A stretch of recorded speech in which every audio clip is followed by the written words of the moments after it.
wondered what a day of lying on the sofa does to your body? Or why your favourite sport suddenly feels harder after a few weeks off? Stay tuned to find out.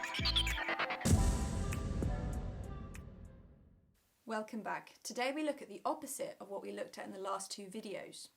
We look at what happens when we stop regularly exercising. This topic is something I'm particularly passionate about, as it's something I've had to cover quite frequently when it comes to as risk factors for comorbidities. Only a few months ago, I had to write a paper on the effects of sedentary behaviour while in hospital, and what I found was particularly shocking. To get us back to basics, let's define what's the difference between sedentary behaviour and inactivity. In the past, the terms have been used interchangeably. However, they are now looked at individually due to the effects they have independently of each other. Inactivity is defined as the state of doing nothing. This can include sleep. But sedentary behaviour can be defined as time spent engaged in sitting or lying down activities that require an energy expenditure of 1 to 1.5 of basal metabolic rate, while awake in the context of occupational, educational, home and community setting and transportation. Wow, for a definition, that's a bit of a mouthful. Although you may be engaged in activities such as gaming or sewing, it is the minimal amount of energy expended that classifies this task as sedentary behaviour. This is called deconditioning. In my last video, I explained how it is the physical stresses applied to the body that initiate the changes. Now we look at the opposite.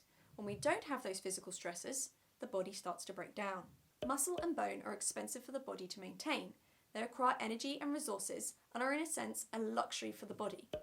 During times of famine, it is easier to break down those resources from the muscle and bone than it is to try and source them from the diet. As before, let's start with the cardiovascular system. With prolonged sedentary behaviour, the oxygen demands for the body remain low. This means that the heart does not undergo stretch or receive signals to increase rate or contractility.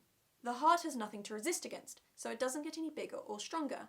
And in a previously large and strong heart, the muscle walls will decrease at a rate of 3 to 5% in the first 2 weeks of stopping regular exercise.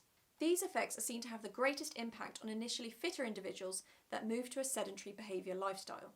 These losses in cardiac function will result in a drop in maximal oxygen consumption and therefore cardiovascular fitness. This can lead to a reduced cardiac output, but an increased heart rate both at rest and during exercise for a given workload, and ultimately decrease your ability to exercise. Cardiac muscle compliance also reduces. This decreases the amount of blood that can enter the chambers before each heartbeat. As well as the anatomical changes, there are also physiological changes to the heart. The mitochondrial enzymes in the cardiac muscle cells that control the oxidative pathway decrease in number. This can reduce oxygen consumption at the level of the cells of the heart.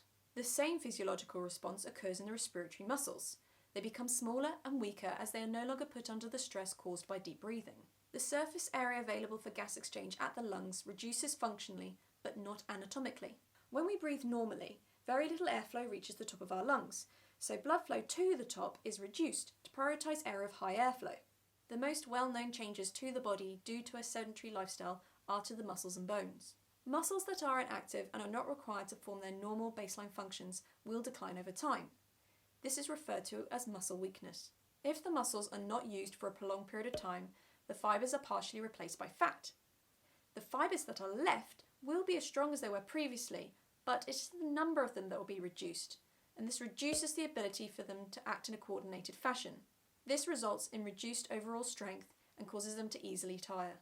These effects are reversible with a sensible, regular exercise routine.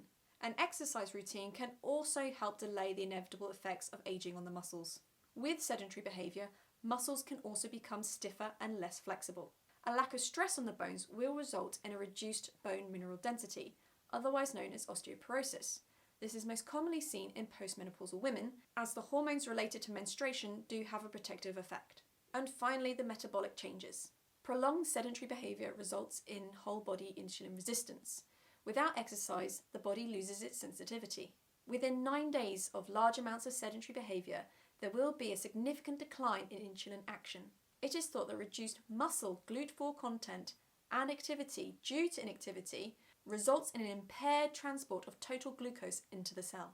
This affects muscle glycogen storage rate and non-oxidative glucose metabolism, meaning glucose uptake from the blood is slowed increasing the period of time spent with increased blood glucose levels. This causes compensatory increases in insulin secretion. Sedentary behaviour will also result in an increase in total cholesterol. Now, not all of cholesterol is bad. HDL cholesterol collects the fat and transports it to the liver for removal. But unfortunately, sedentary behaviour causes that type of cholesterol to decrease.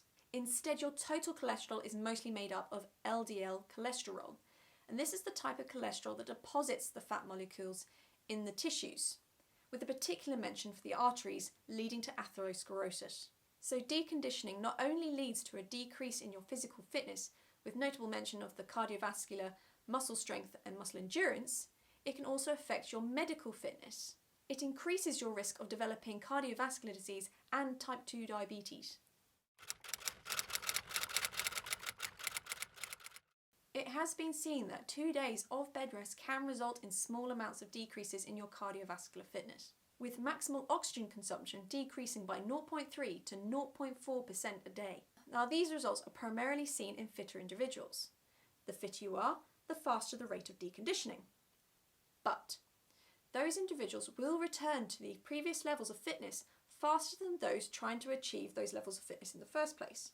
The rule of thumb is, for every week of deconditioning, it takes a further 3 weeks to reach pre-break fitness levels. However, there is a flaw to how much fitness you'll lose. Providing some level of light activity is maintained, cardiovascular and muscle strength function will eventually plateau. At that point, it is the extent to which you are sedentary that will determine the risk for developing the detrimental health effects such as cardiovascular disease and type 2 diabetes. In terms of purely the physical fitness effects, it is the athletes that take time out due to illness or injury that will decondition the fastest. However, they will also bounce back from this deconditioning quickly. In terms of the health effects of deconditioning, we have to look at the levels of sedentary behaviour. The negative effects of sedentary behaviour start exhibiting themselves between 7.5 and 9 hours a day. Bear in mind that the 8 hours spent asleep in a 24-hour period are excluded from this amount. However, the risks are small and it takes years or even decades for these health effects to become known.